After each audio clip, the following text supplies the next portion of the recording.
মনে রাখতে হবে জুলাই আগস্ট 24-এর শহীদ শুধু যারা রক্ত দিয়েছে তাদের রক্তের যেমন মূল্যায়ন করতে হবে,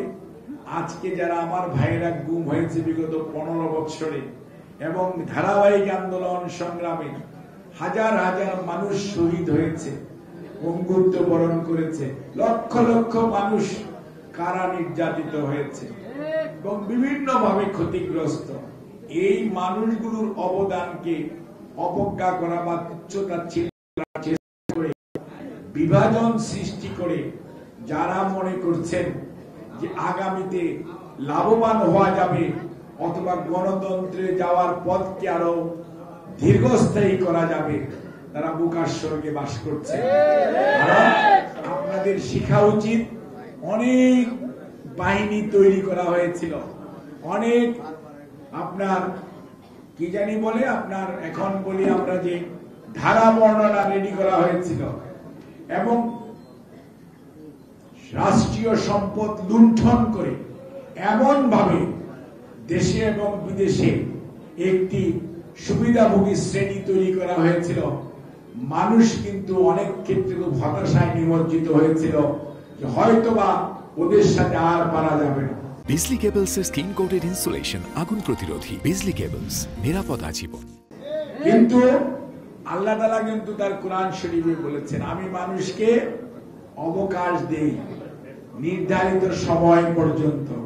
নির্ধারিত সময়ের মধ্যে যদি ফেরত আসে খুবই ভালো,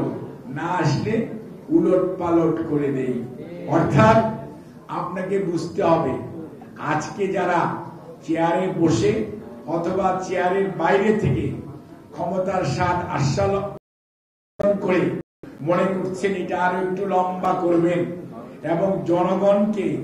14তে ভোট দিতে দেন নাই, 18তে রাত্রে করেছে, 24-এ দরকার পড়ে নাই, এখন 26-এও এটাকে টেনে লম্বা করে অধিকার হারা করে রাখবেন। আমার মনে হয় সেই সুযোগ হয়তো ষড়যন্ত্র করতে পারেন, কিন্তু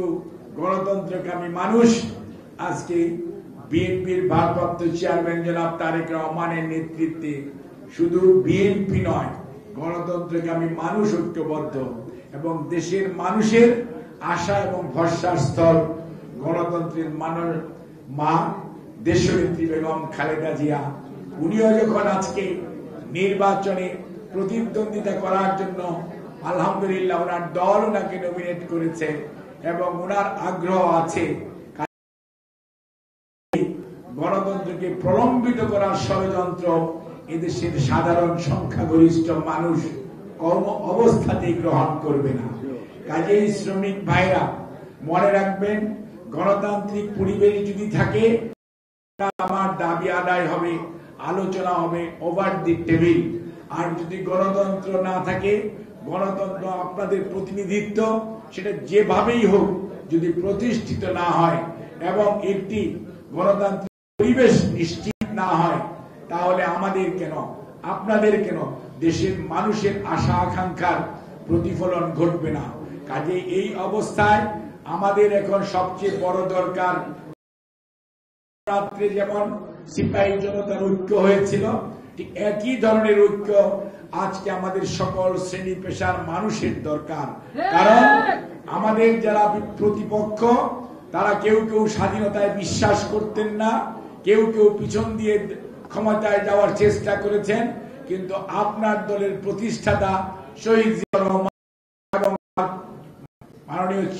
চেয়ারপারসন দেশনেত্রী বেগম খালেদা জিয়া, ভারপ্রাপ্ত চেয়ারম্যান জনাব তারেক রহমান কোন